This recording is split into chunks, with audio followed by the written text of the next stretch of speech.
ഇങ്ങനെ കുറെ പേര് ഭരണം കിട്ടിയതിന്റെ കേരളത്തിലേക്ക് വന്നാൽ പാലക്കാട് നല്ലേപ്പള്ളിയിലും ചിറ്റൂരുമൊക്കെ ക്രിസ്മസ് കരോൾ തടയുകയും പുൽക്കൂട് നശിപ്പിക്കുകയും ചെയ്ത സംഘടനയുടെ പേര് VHP എന്നാണ്. VHP RSS മുൻകൈ എടുത്ത് നിർമ്മിച്ച സംഘടനയാണ്, സംഘപരിവാർ സംഘടനയാണ്.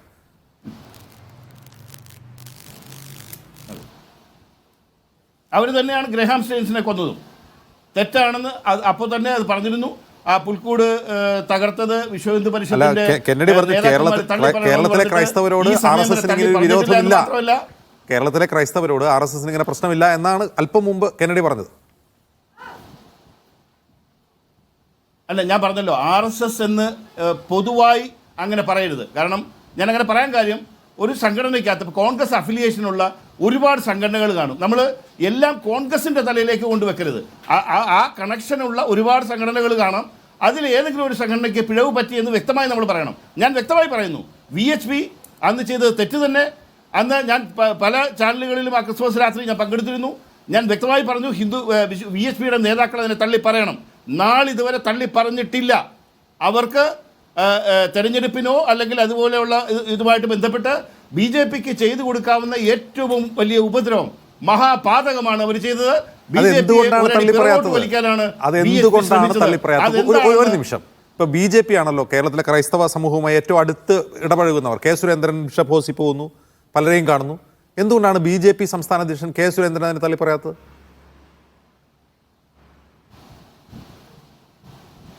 അല്ല, നോക്കൂ, അത് ഞാൻ പറഞ്ഞല്ലോ, സംഘപരിവാറിൽ BJP അതിൻ്റെ ഒരു പൊളിറ്റിക്കൽ മുഖമാണെന്ന് മാത്രം. അതുപോലെ ഒരുപാട് സംഘടനകളിൽ ഒരു സംഘടന VHPയുടെ ഏതെങ്കിലും ഒന്നോ രണ്ടോ പ്രവർത്തകർ ചെയ്തതിന് കെ സുരേന്ദ്രൻ വലിച്ചു തലവെക്കേണ്ട കാര്യമുണ്ട്. ഒന്നാമത് തൊട്ടാ പൊള്ളുന്നൊരു വിഷയം. ആ വിഷയത്തിനകത്ത്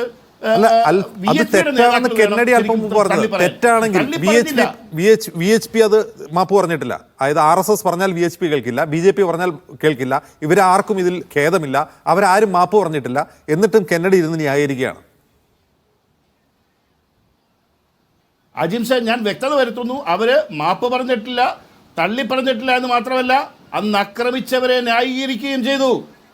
ഞാൻ വ്യക്തമായി മറുപടി പറയുന്നു. എന്നിട്ടും കെന്നഡി പറയുന്നു സംഘപരിവാറിന് കേരളത്തിലെ ക്രൈസ്തവരോട് സ്നേഹമാണെന്ന്. വീണ്ടും അജിംസ് RSS എന്ന് പറയുന്നത് ദുഷ്ടലാക്കോട് കൂടിയാണ്. ഞാൻ അതിനെ തിരുത്തി പറയുന്നു. VHP ചെയ്ത തെറ്റിനെ മൊത്തത്തിൽ അടച്ചാക്ഷേപിക്കരുത്. ആരാണെന്ന് വ്യക്തമായി പറയുക. അതിന്റെ ഉത്തരവാദിത്തം RSSന് മൊത്തത്തിൽ വരുന്നില്ല, RSSന്റെ ഒരു ഭാഗം മാത്രം. ഈ സംഘപരിവാർ സംഘടനകളുടെ ഹെഡ് ഏത് സംഘടനയാണ് കെന്നഡി? സംഘപരിവാറിൽ കുറെ സംഘടനകളുണ്ട്, അതിന്റെ ഹെഡ് ഏതാണ്?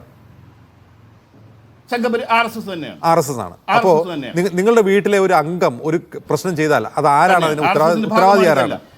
കെന്നഡി കരിമ്പുകാരുടെ പരിവാറിൽ ഒരു പ്രശ്നം ഉണ്ടായി. ആ പ്രശ്നത്തിന് പരിഹാരം കാണേണ്ടതും അതിന് മാപ്പ് പറയണമെങ്കിൽ പറയേണ്ടതും ആരാണ്? കെന്നഡിയാണ്. അപ്പോൾ RSSന് ഇതിൽ റോളില്ല എന്ന് പറഞ്ഞിട്ട് എന്താ കാര്യം? നോക്കൂ, RSSന്റെ നടപടിക്രമങ്ങൾ നമ്മുടെ മുന്നത്തിലും ജനമധ്യത്തിലുമല്ല അവരുടെ പല കാര്യങ്ങളും നടക്കുക. നമുക്കറിയാം, ആ സംഘടന ലോകത്തിലെ ഏറ്റവും വലിയ ഓർഗനൈസേഷനാണ്. അതെങ്ങനെ വളരുന്നു, എങ്ങനെ പ്രവർത്തിക്കുന്നു എന്നും നമുക്കത് കൃത്യതയില്ല. കൃത്യമായ ഒരു രീതികളില്ലാതെ പോകുന്ന ഒരു സംഘടനയാണ്. അതിനകത്ത് കെന്നഡി പറഞ്ഞിരുന്ന അവരുടെ പ്രവർത്തനത്തെ കുറിച്ച് അവരെങ്ങനെ ചിന്തിക്കുന്നു, അവരുടെ ആശയധാരയെ കുറിച്ച് ഒരു വ്യക്തതയും നമുക്കില്ല, എനിക്കില്ലാത്തതുപോലെ കെന്നഡിക്കുമില്ല. പക്ഷെ അവർ കേരളത്തിലെ ക്രൈസ്തവരോട്, ഒരു നിമിഷം, അവർ കേരളത്തിലെ ക്രൈസ്തവരോട് സ്നേഹം കാണിക്കുന്നു, അവർക്ക് കേരളത്തിലെ ക്രൈസ്തവരെ അംഗീകരിക്കാൻ കഴിയുന്നു എന്നുള്ള കാര്യത്തിൽ കെന്നഡിക്ക് ഉറപ്പുണ്ട്. അവരുടെ പെരുമാറ്റത്തിലും അവരുടെ വാക്കും പ്രവൃത്തിയും തമ്മിൽ വളരെയധികം ബന്ധമുണ്ട്. ഏറ്റവും അവസാനം മുനമ്പത്തെ വിഷയത്തിലാണെങ്കിലും സംസാരത്തിലും പ്രവൃത്തിയിലും ഒരു കൃത്യമായ കരുതൽ അവർ സമുദായത്തോട് കാണിക്കുന്നുണ്ട്. പറയുന്നത് പ്രവർത്തിക്കാൻ അവർ ശ്രമിക്കുന്നുണ്ട്.